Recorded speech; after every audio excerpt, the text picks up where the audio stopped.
sur Terre plonge dans le Pacifique Sud. Formée de plusieurs îles, la Nouvelle-Zélande est le reste d'un continent préhistorique englouti. Pour ce voyage, Vue sur Terre traverse l'île du Sud. C'est la plus grande et la moins peuplée du pays. Ici, la nature prend ses aises.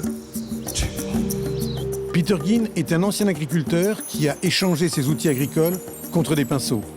Il a installé son atelier en bordure des plus beaux sites et parcourt le pays pour saisir des lumières, des impressions, des décors. Dans la région d'Hokitika, Dave Dance passe une bonne partie de son temps libre à fouiller le lit des rivières. Le regard avisé, il recherche des pierres de jade. Dave a une passion pour ces cailloux qu'il conserve chez lui comme un trésor. Au sud de l'île du Sud, l'île Stewart compte 400 habitants dont Furana Ahmad.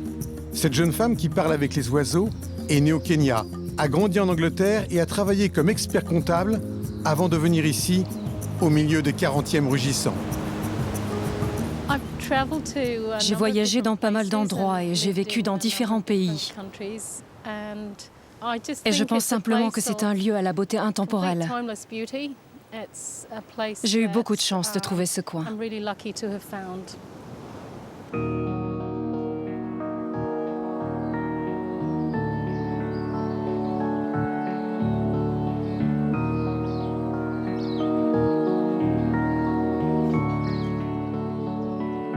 Aotearoa.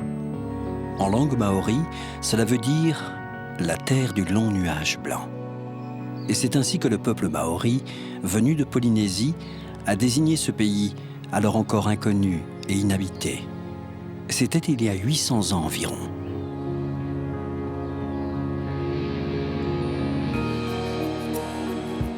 Après les premiers Maoris, il fallut attendre encore longtemps pour que d'autres hommes atteignent cette île loin de tout.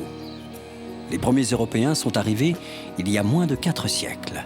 C'étaient des Hollandais. Et en hommage à une province maritime des Pays-Bas, ils ont nommé ce pays Nouvelle-Zélande. Avec l'Antarctique, cette terre est l'un des derniers grands territoires découverts par l'homme. Doté d'une histoire très courte, ce pays a été préservé de toute activité humaine pendant très longtemps. Et pour cette raison, la Nouvelle-Zélande offre une nature particulièrement riche, luxuriante et belle.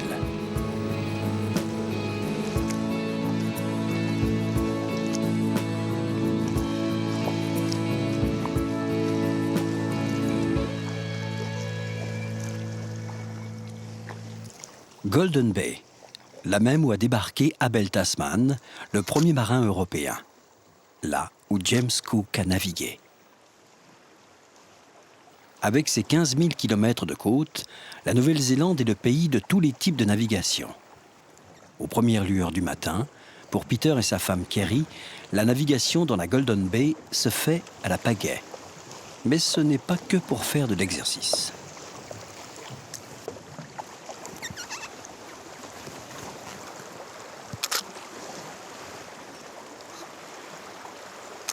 Peter est un capteur de sensations. Il saisit les lumières, les reflets et toute expression de la nature que, plus tard, il adaptera. Je prends toutes les photos que je peux avec mon appareil numérique. Et quand je rentre à la maison, je les transfère sur l'écran. Et je cherche jusqu'à ce que je trouve une bonne photo qui pourrait faire une bonne toile. C'est comme ça que ça marche.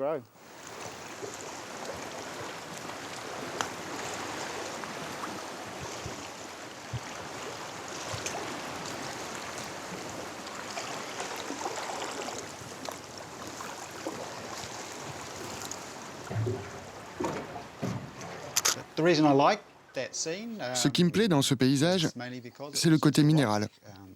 Ça évoque la solitude, c'est puissant. Ça évoque aussi le temps et ses outrages. C'est juste beau, tous ces reflets. C'est bien et c'est paisible. Moi aussi, je me sens parfois comme ça. C'est un endroit fantastique. Si tu vas là-bas en kayak, t'es sûr de ramener de quoi faire un tableau.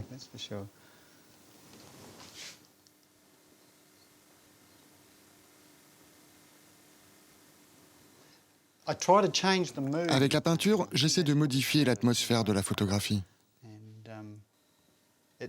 C'est mon interprétation de la photo.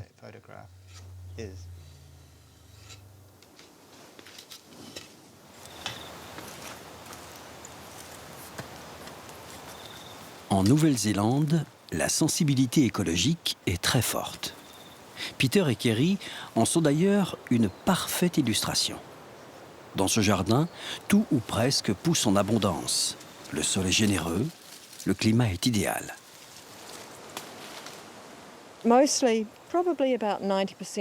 Nous produisons environ 90% de notre propre nourriture. C'est un mode de vie très sain. C'est une bonne façon de se nourrir. Nous mangeons des produits qui n'ont pas voyagé. Nous n'utilisons pas de pesticides.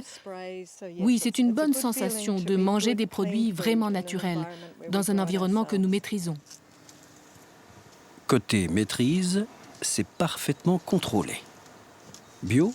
Oui, mais au cordeau. Il n'y a rien de travers dans ce décor bucolique mis en œuvre par Peter et Kerry. Pendant longtemps, ils ont été eux-mêmes producteurs de fruits et légumes bio. D'abord en Australie, puis en Nouvelle-Zélande. Et avec eux, la nature semble totalement domestiquée.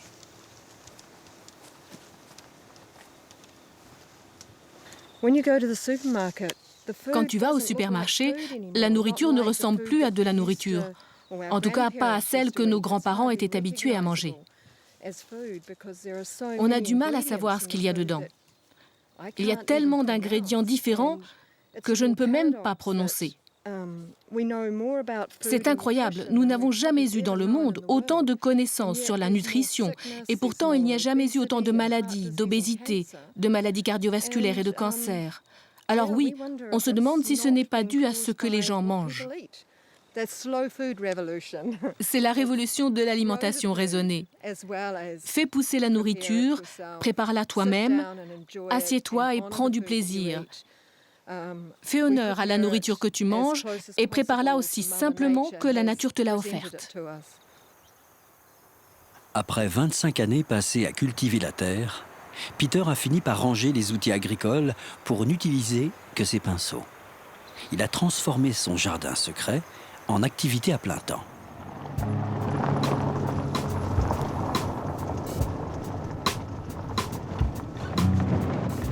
Régulièrement, Peter quitte son atelier et part pour ce qu'il appelle des field trips.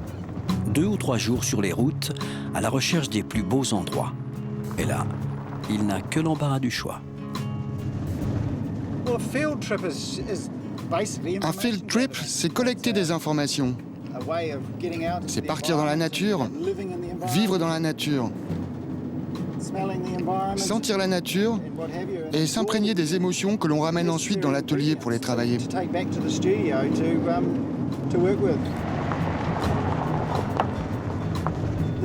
Il y a encore des beaux coins à découvrir par ici, mais c'est vrai, on a pas mal écumé les routes.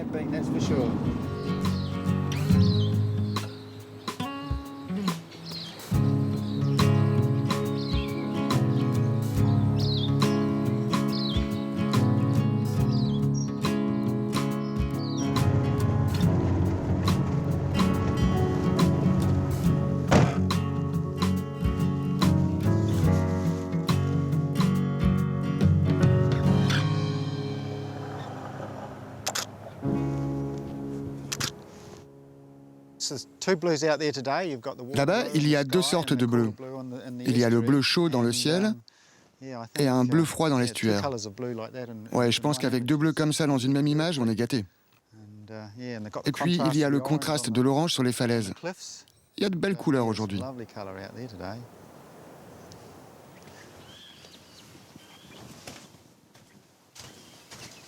La Nouvelle-Zélande est un pays vaste. Mais il suffit de parcourir seulement quelques dizaines de kilomètres pour se retrouver dans un décor totalement différent. De la mer à la montagne, la transition est presque instantanée. C'est plutôt sec par ici.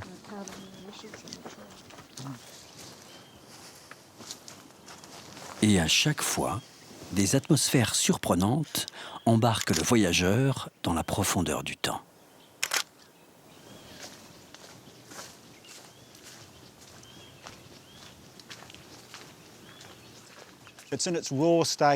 Tout ça est resté à l'état brut. C'est totalement naturel. Les paysages me soufflent des idées que je peux intégrer ensuite dans mes toiles. Ça a été ignoré des hommes pendant une très longue période. Et quand on laisse la nature faire les choses, un jour, ça devient magnifique.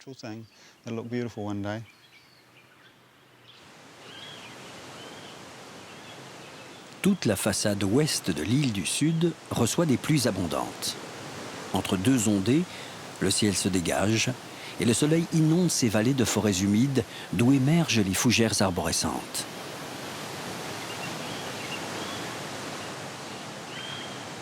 La nature offre aux peintres toute une palette de nuances vertes.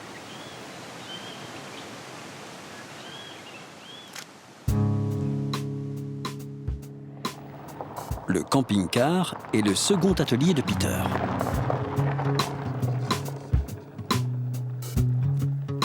Et ce mode de voyage, Peter et Kerry le pratiquent depuis qu'ils se connaissent. Le camping-car a même été l'alibi de leur première rencontre. Ouais, c'était pas en Nouvelle-Zélande, c'était en Australie. Kerry faisait un périple à vélo de la Tasmanie jusqu'au Queensland.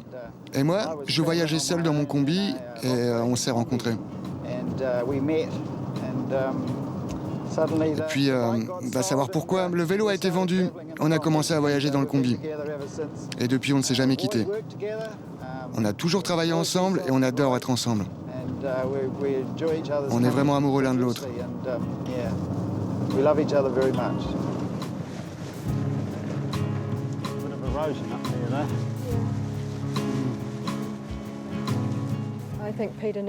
Je pense que Peter a besoin de faire des breaks, d'être dehors, et j'aime l'accompagner. Oui, il a besoin de sortir.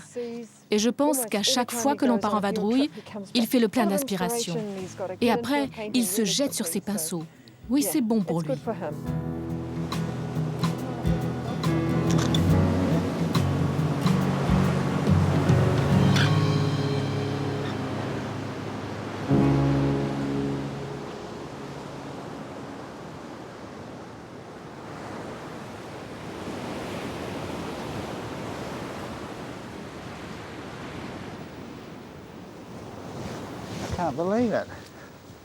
J'y crois pas. T'as trouvé quelque chose?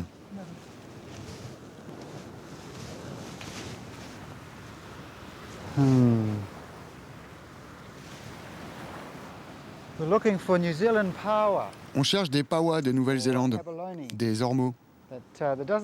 Mais j'ai l'impression qu'ici, il n'y en a pas beaucoup aujourd'hui. Il faudrait qu'on aille à l'autre bout de la plage. Ah, la chance!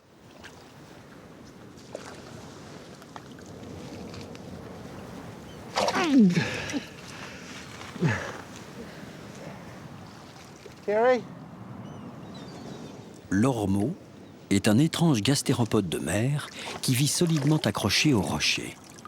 Sa coquille en forme d'oreille est recouverte sur la face intérieure d'une très belle nacre très recherchée. Mais là, c'est plutôt pour sa chair délicieuse que Peter fournit tous ses efforts. L'ormeau est abondant sur la côte ouest de la Nouvelle-Zélande.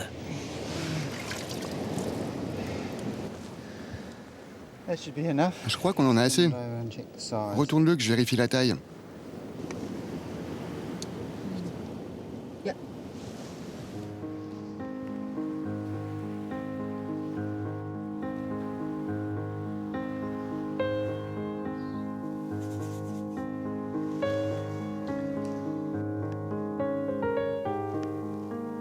Et chacune des petites fugues de Peter se termine toujours ainsi.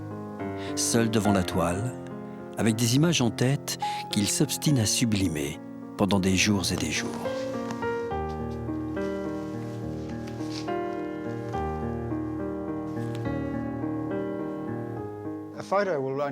La photo ne capte qu'une petite partie des éléments dont j'ai besoin. Moi, je vais au-delà de la photo. C'est l'avantage de faire ces balades. Le paysage vient à moi.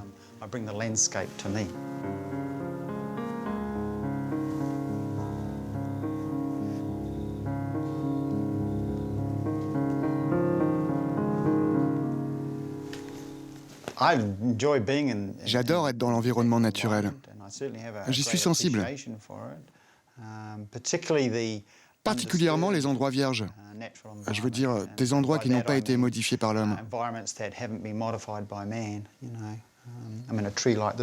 Un arbre comme celui-ci, par exemple, a une vie plutôt rude.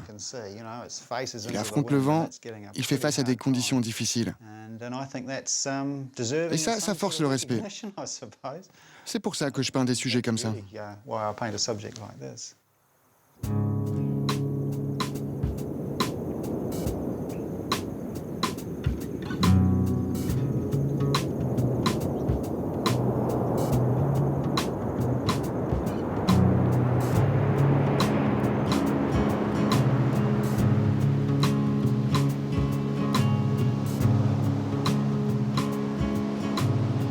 Avec ces panoramas immobiles en haute définition, il est parfois difficile de faire la différence entre la réalité et la peinture de Peter.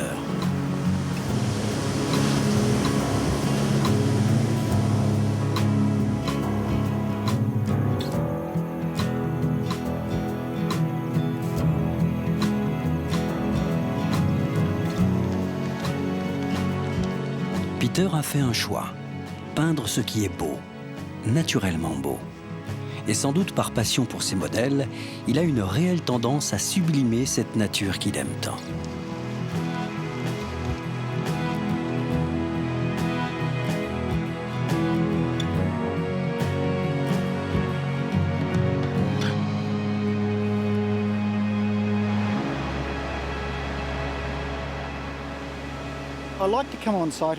J'aime bien en revenir sur place pour finir le travail.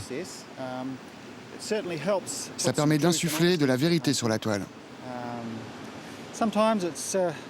Parfois c'est difficile parce que les tableaux sont grands et je dois trimballer tout mon équipement.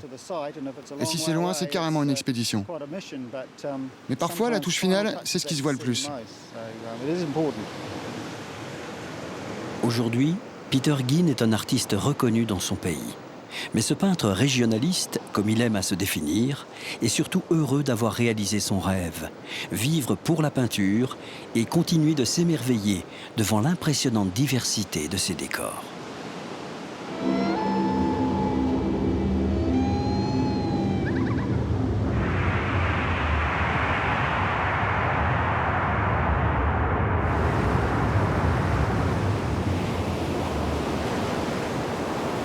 La côte ouest de l'île du Sud fait face à la mer de Tasmanie.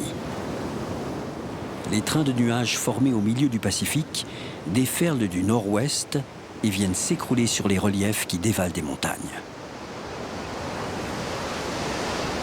La côte ouest est un territoire vierge,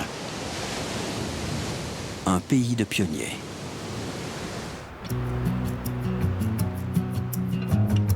Ce territoire inhospitalier, sauvage et quasi inhabité a connu un déferlement aussi soudain que massif. C'était il y a 150 ans, lorsqu'en 1860, des prospecteurs découvrent d'énormes pépites d'or. L'information fait le tour du monde. Du jour au lendemain, des dizaines de milliers de personnes débarquent sur cette côte ouest pour tenter leur chance. Des villages sortent de terre, avec tous les bistrots, les hôtels, les bordels et les commerçants qui accompagnent l'arrivée des orpailleurs.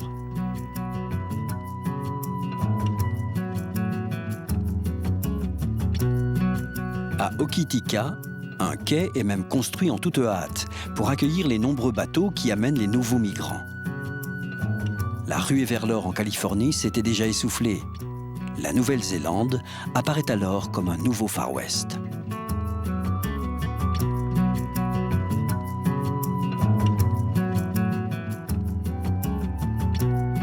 Ils viennent tous, attirés par des rêves de fortune. En quelques années, la côte ouest est transformée, dégradée, et de nombreuses vallées sont arasées par les mineurs qui dévastent des pans entiers de collines pour chercher l'or tant espéré.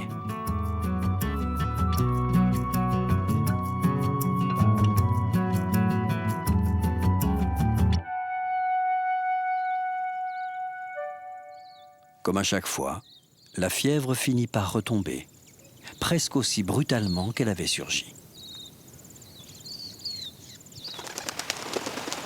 Aujourd'hui, Il reste encore quelques exploitations minières, mais ce ne sont plus des pépites de plusieurs kilos qui sont trouvées. L'or ne fait plus vraiment rêver. Dans les rivières de la région d'Hokitika, certains, pourtant, semblent toujours en quête de quelque chose. Les pierres sont glissantes. Faites bien attention. L'eau est belle, hein? Transparente aujourd'hui. Tiens, attrape le viseur.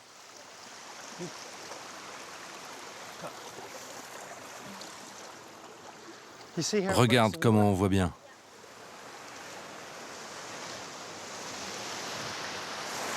Ce jour-là, Dave Dance a décidé d'emmener ses petits-enfants avec lui. Ce jeune grand-père au regard attentif veut partager sa recherche avec eux.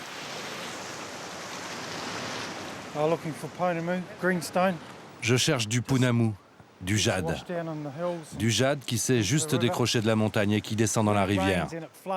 Quand il a plu et qu'il y a des crues, le niveau monte très haut. Sur les berges, on voit jusqu'où ça monte. Tout est tourne-boulet et ça fait comme dans une machine à laver. Et dans ce cas, tu as plus de chances de trouver des pierres. C'est mieux. Sur la berge, la pierre est sèche. Elle ressemble à n'importe quel caillou. Mais dans la rivière, c'est un peu plus facile à trouver.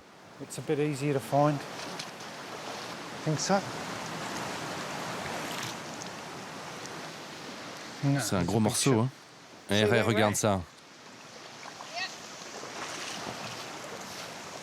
C'est pas du jade. C'est une tradition. Il faut transmettre aux jeunes générations. Si on ne leur apprend pas la nature, ils n'iront pas d'eux-mêmes. Ils resteront devant la télé et les jeux vidéo.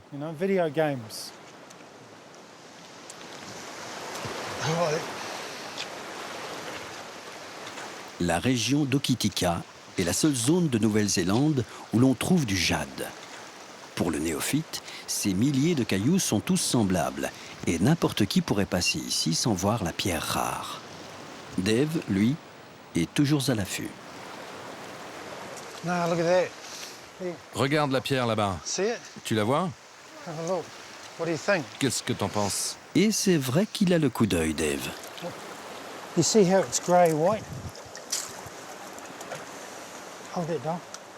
Eh, Ray, tu as vu?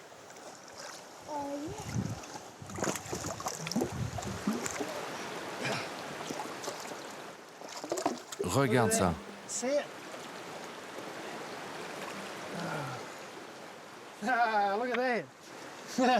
Regardez ce verre. On va te tailler un méret avec ça. Qu'est-ce que t'en penses?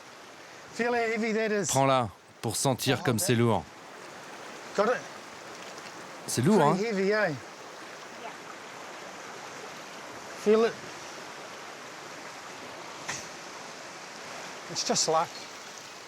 C'est juste de la chance. Tout est question de chance. Plus tu viens, plus tu as de chances d'en trouver. Ce qu'il faut, c'est de la chance et du temps.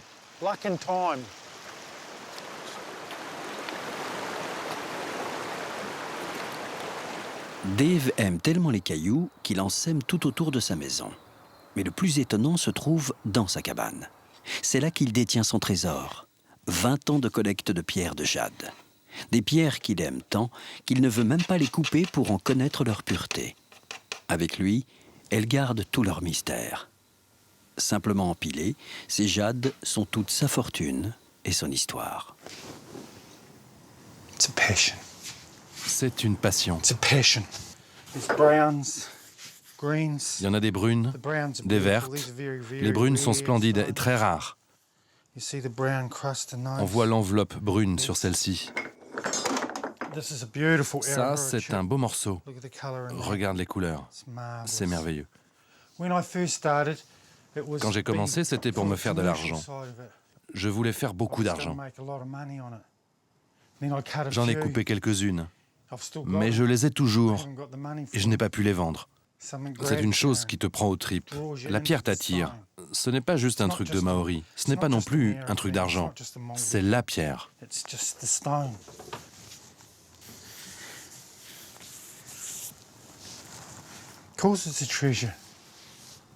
Bien sûr, c'est un trésor. T'imagines?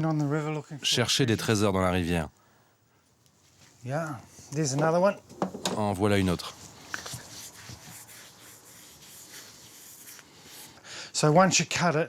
Si tu la coupes, ce n'est plus qu'un caillou. Ce n'est pas du jade. Ça n'a plus d'âme. Il faut sortir, s'enfoncer dans la nature et sentir les vibrations. Le tonga, comme disent les Maoris. La présence de cette pierre dans la région remonte à la nuit des temps.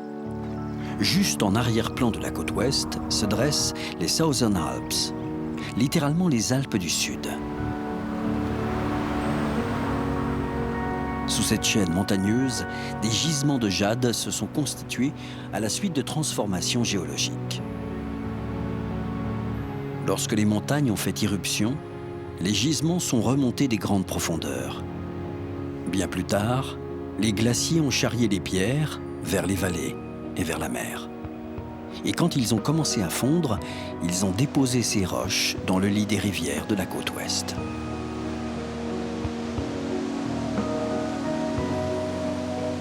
Les premiers Maoris arrivés sur cette île l'ont surnommé Te Waipunamu, ce que l'on peut traduire par les rivières de jade. Cette pierre verte était fondamentale dans leur mode de vie. Ils l'utilisaient pour en faire des parures, des armes, et ils considéraient cette pierre comme un trait d'union avec les ancêtres. Sa valeur n'était pas seulement marchande, elle avait également une valeur spirituelle.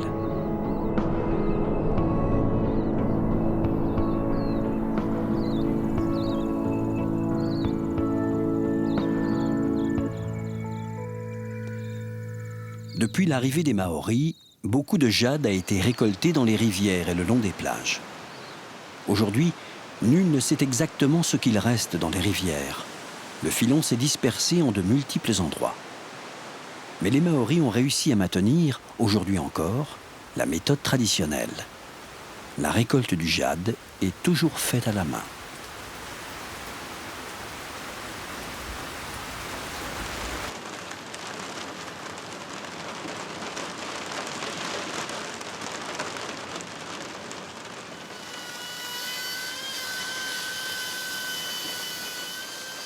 Pour nourrir sa famille, Dave travaille dans une laiterie. Le lait, c'est l'or blanc de la Nouvelle-Zélande. La taille du jade n'est pas son métier, tout juste un complément d'activité. Et lorsque Dave taille des pièces, c'est dans des pierres qu'il achète auprès d'autres ramasseurs, histoire de ne jamais toucher à sa collection personnelle.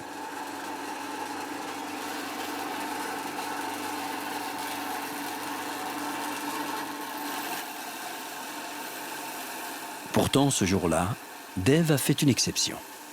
Il a commencé à tailler la pierre découverte dans la rivière. Cette exception avait une raison bien précise.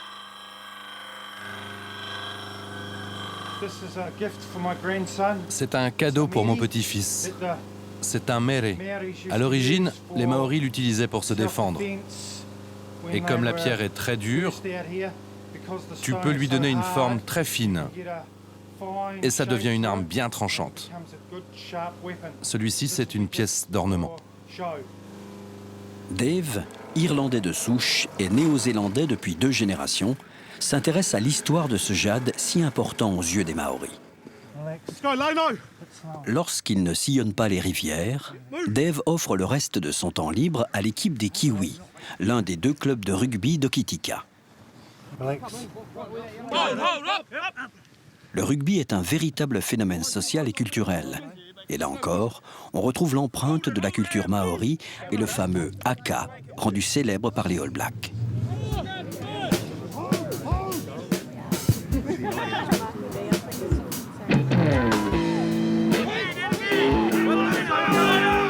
Pour Dave, le rugby, c'est comme les pierres. C'est une passion intense. Ancien joueur, il est aujourd'hui un peu entraîneur, un peu kiné et un peu beaucoup grande gueule des Kiwis. Tu mouilles ton maillot pour le club. Tu te donnes à fond. Tous ces types bossent toute la semaine et là, sur le terrain, c'est leur temps libre. Ils font ça depuis qu'ils sont tout gamins.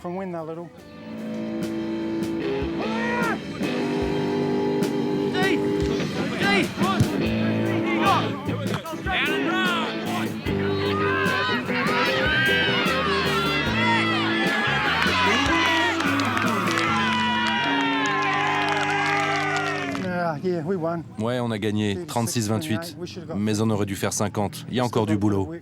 Mais c'est le derby. C'est le match le plus important. C'est une super équipe et on les a battus.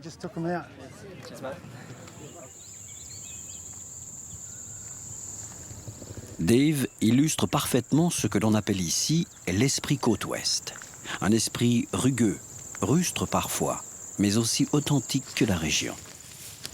Pour aller sur les lieux de ses prospections, Dave doit parfois marcher pendant des heures. C'est une condition indispensable pour atteindre les bons coins que lui seul semble connaître.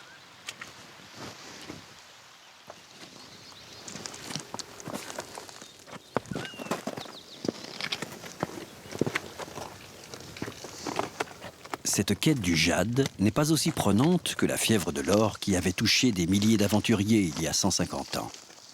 Mais chez lui, il y a un besoin irrésistible de remonter aux sources des rivières, à la recherche de la pierre exceptionnelle.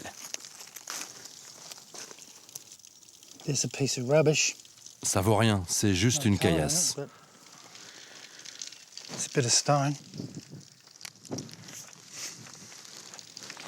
Sa passion pour les pierres paraît sans limite. Et aucun champ de cailloux ne semble pouvoir freiner sa quête. C'est la rivière Kawaka. L'eau coule sous les pierres. Elle passe dans le sol un peu au-dessus et elle ressort pour rejoindre la rivière Araura. Mais quand il y a des crues, ça monte jusque sur les berges. J'en ai déjà trouvé une, juste là. Elle faisait près de 20 livres. C'était juste après une crue. Cette fois, on est un peu en retard. Mais on ne sait jamais. Et puis, ce n'est pas le plus important.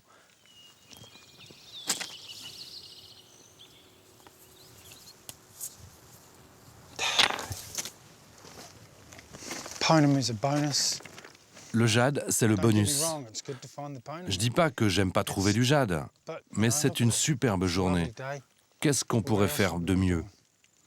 Ça fait du bien d'oublier le boulot. Ouais, c'est beau. Paisible.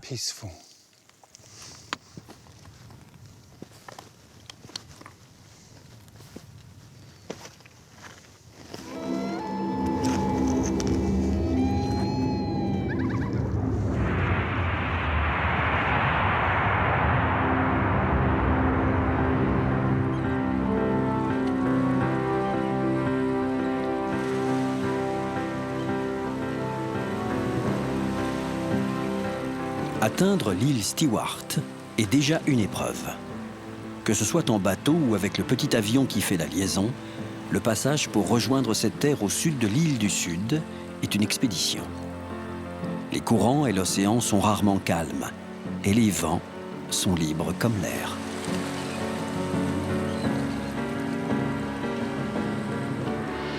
L'île Stewart est tellement sauvage que les premiers à accueillir le visiteur, ce sont les albatros. Viennent-ils par désœuvrement, par curiosité, ou pour savoir ce qu'ils pourraient bien se mettre sous le bec? Sans doute un peu de tout cela à la fois. À 47 degrés sud, l'île Stewart est vraiment au cœur des 40e rugissants. Personne ne s'attarde ici. Même les nuages semblent pressés.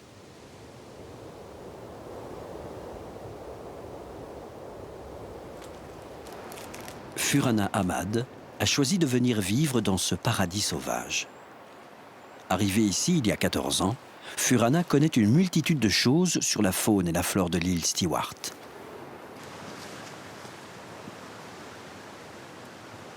Dès qu'elle voit une plante ou un arbre différent, elle connaît une histoire qui s'y rapporte. Ça, c'est une liane dont la pointe ressemble à une asperge. Une pointe d'asperge. Les Maoris la mangeaient. Ils coupaient les pointes, les mangeaient et ça a le goût du haricot vert. Et quand ils ne trouvaient pas d'eau fraîche, ils les coupaient en morceaux et ils aspiraient la sève. Et puis quand les lianes devenaient plus grandes, comme ça, les Maoris les tressaient pour en faire des nasses à poissons.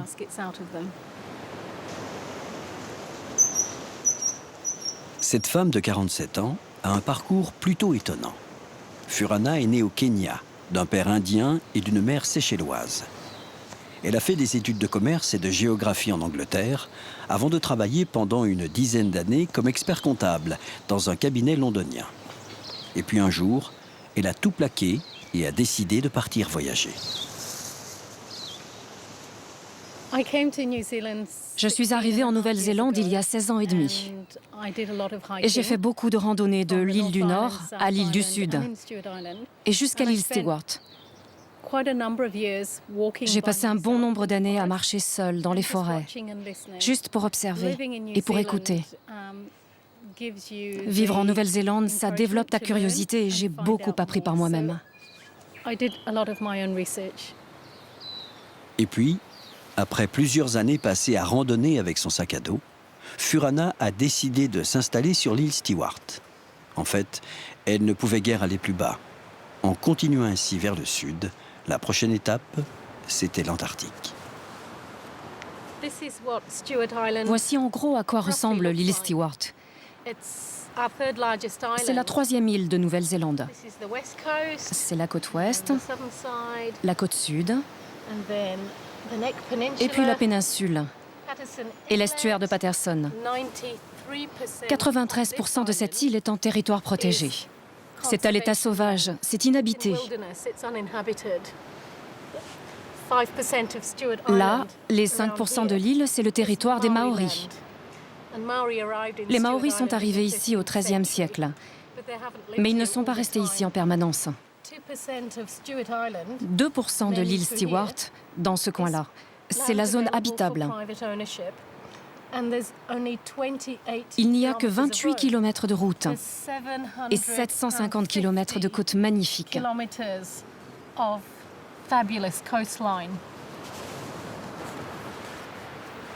C'est un endroit incroyable.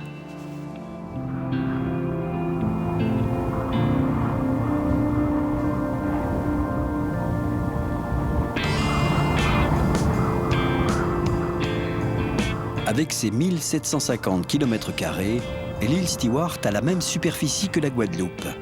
Tout cela pour seulement 400 habitants.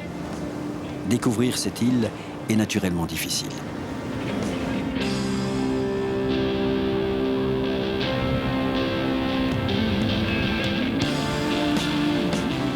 Par les airs, il est possible d'avoir un aperçu, à condition de passer entre les grains et les rafales de vent.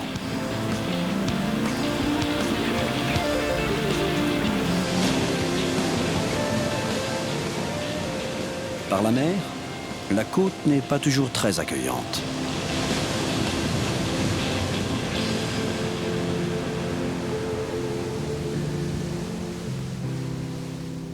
Le seul moyen de pénétrer ce territoire, c'est de marcher à pied pendant des jours et des jours. Et encore, sans sortir des sentiers. Sinon, c'est impénétrable. Ici, la végétation s'impose sans partage.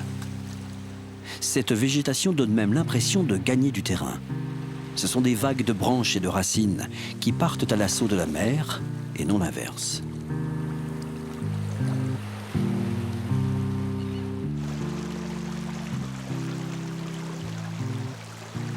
Cette forêt primaire est un enchevêtrement où tout ce qui a envie de pousser trouve de quoi s'épanouir. À force de lecture et d'accumulation de connaissances, Furana a fini par devenir une experte de sa terre d'adoption. Elle en a même fait son métier et guide ceux qui veulent découvrir ce territoire.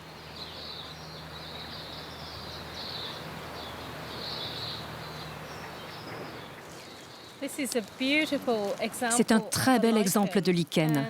Le lichen est une plante constituée d'un champignon et d'une algue. Le champignon forme la structure Et l'algue aide à produire les éléments nutritifs. Et donc, il se développe très lentement. On en trouve un peu partout en Nouvelle-Zélande. C'est très répandu. Et il fait partie de la famille des lichens feuillus.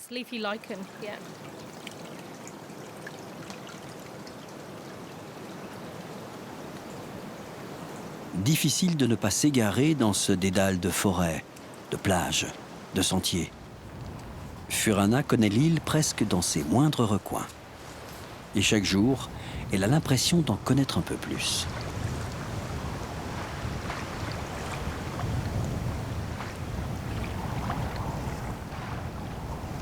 Cette plante s'appelle l'arbuste des muttonbirds. Le dessous de la feuille est très doux, on dirait du cuir. Auparavant, les voyageurs écrivaient sur cette feuille. Ils mettaient un timbre, écrivaient l'adresse et un petit mot. L'employé des postes récupérait ces feuilles et il les expédiait à leur destinataire. La douceur de ces feuilles a également séduit les Maoris et les Européens. Quand ils partaient en forêt, ils les utilisaient en guise de papier toilette. Et ça marchait très bien.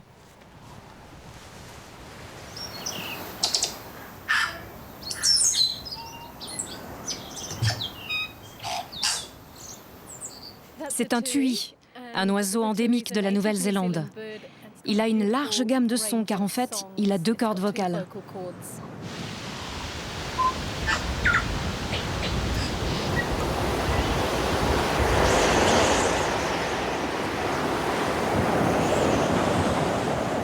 Ça y est, les 40e rejouent leur symphonie préférée. Celle pour instruments à vent et percussions. Celle du vent qui souffle en rafale. Celle du vent qui siffle dans les branches. Celle du vent qui lève la mer comme pour demander aux vagues de jouer encore plus fort.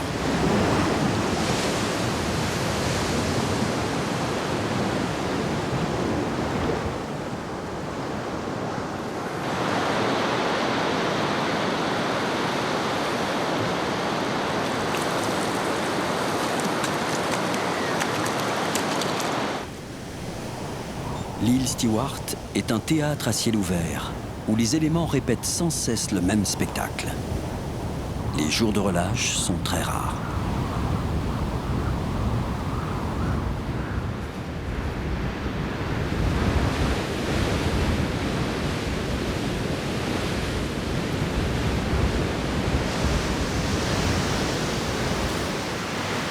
Drôle d'endroit pour vivre à longueur d'année. L'été, il y a bien des visiteurs qui viennent s'émerveiller devant la beauté naturelle des lieux.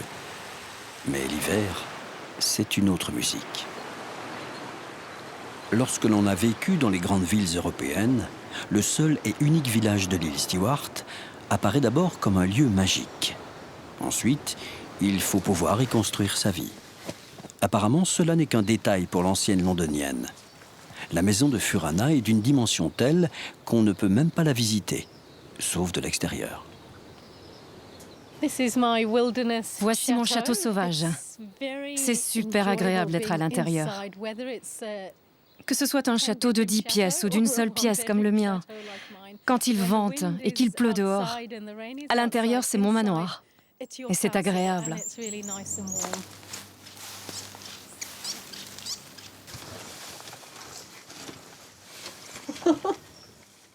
Just in here. Oh yeah.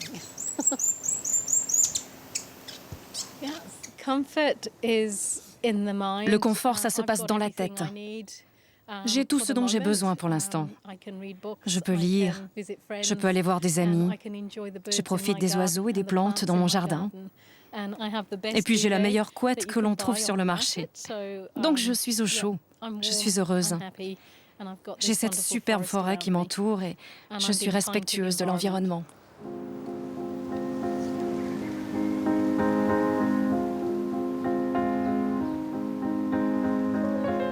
Furana a tourné le dos à ce qu'elle appelle la jungle de béton et la course des rats, reprenant ainsi le titre de chanson de Bob Marley. Ici, la jungle est végétale et la seule course à laquelle on assiste, c'est celle du soleil et des nuages dans le ciel.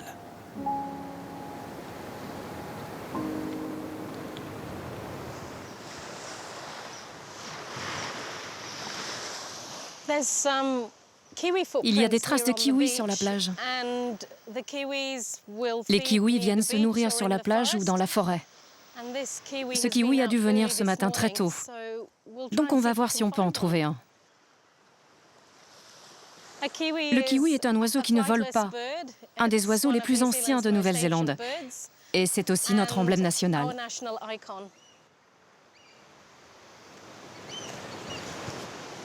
Avec Furana, il est possible d'aller même là où personne ne va. Pour autant, il n'est pas sûr que l'on puisse faire le plein de découvertes à chaque fois. Pour les kiwis, on se rabredouille. Cet oiseau sans ailes est plutôt noctambule et du genre timide. En revanche, il y a toujours une curiosité à observer.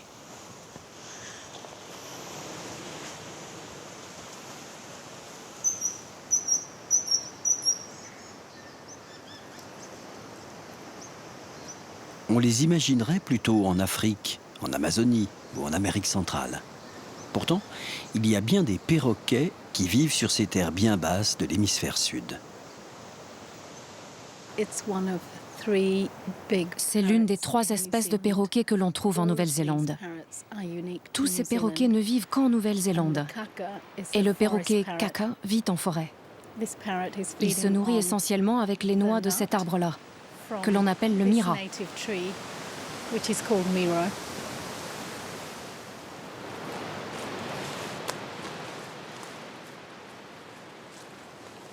Les Néo-Zélandais n'ont pas d'histoire humaine très ancienne.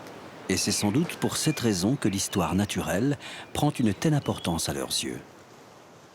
Ils n'ont ni château ni cathédrale à conserver, mais une nature à préserver et à laquelle ils rattachent l'histoire des hommes. C'est un remou, un jeune remou. Il lui faut 5 à 600 ans pour atteindre sa taille adulte. Et quand le capitaine Cook et ses hommes naviguaient le long des côtes de la Nouvelle-Zélande, ils prenaient les jeunes pousses de remou et ils les faisaient bouillir et fermenter pour en faire une bière afin d'éviter le scorbut. Mais je ne pense pas que ça marchait. Sur l'île Stewart, même les oiseaux ont leurs papiers. Chaque année, de grandes opérations de bagages de certaines espèces sont organisées. Et les oiseaux qui ne sont pas endémiques ne sont pas les bienvenus. Où es-tu? On t'attend.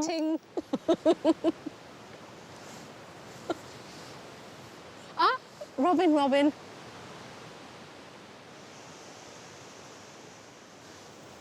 Incollable ou presque sur la faune et la flore de l'île Stewart, Furana a également une autre particularité. Elle parle aux oiseaux. Allez, viens. Juste ici. Comment on t'a appris au conservatoire? Come on, Robin.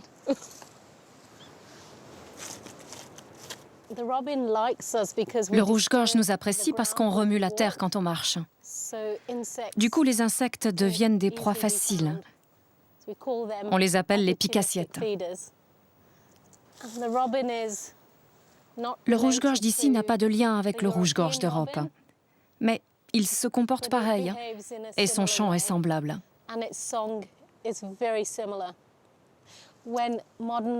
Quand les mammifères ont colonisé les terres de la planète, ils n'ont pas atteint la Nouvelle-Zélande.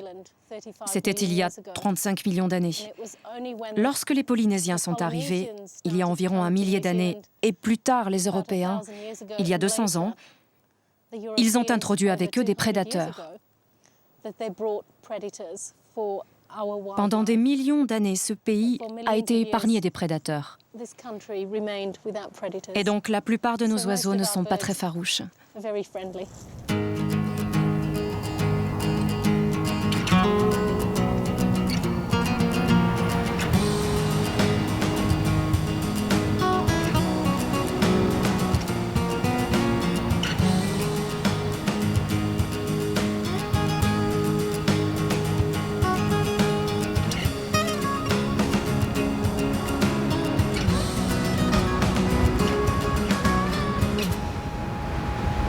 Avoir le privilège d'habiter sur l'île Stewart, c'est aussi en accepter les contraintes. une vie sociale plutôt sommaire et des conditions climatiques plutôt musclées.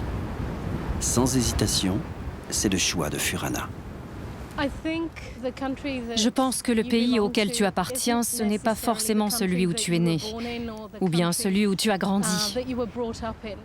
C'est plutôt le pays que tu choisis pour ses valeurs.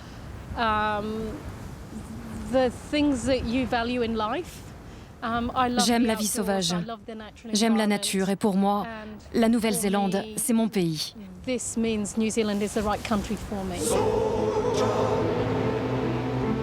Share